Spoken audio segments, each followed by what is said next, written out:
Hello, this is my latest project I've been doing with my son, Oliver. This is going to be a night light and a bit of music. So you've got time, white screen, click start, and it plays a radio station. I've just got 2 stations set in at the moment. Stop that so I don't get copyright issue. So there's a 90-degree bend for the USB-C for power, so that the wire didn't poke up. Speaker fits perfectly in the gap on the side, 3 watts. Adafruit Speaker Bonnet.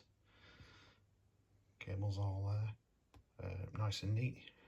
Don't need access to the USB ports because I can SSH into it or get access via VNC.